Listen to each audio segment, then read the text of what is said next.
ka dapat mabahala, hinanakit sa'kin walang-wala.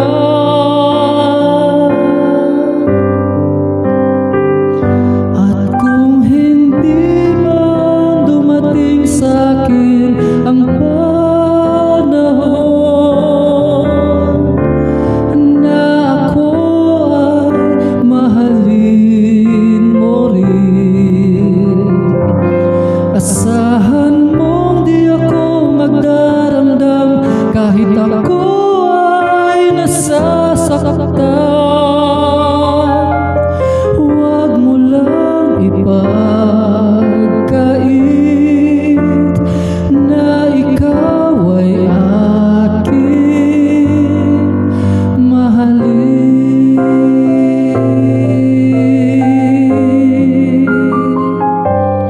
Huwag mangamba, hindi kita paghahanapan pa ng anumang kapalit ng inalay kong pag-ibig. Sadyang ganito ang nagmamahal, di ka dapat mabahala, hinanakit sa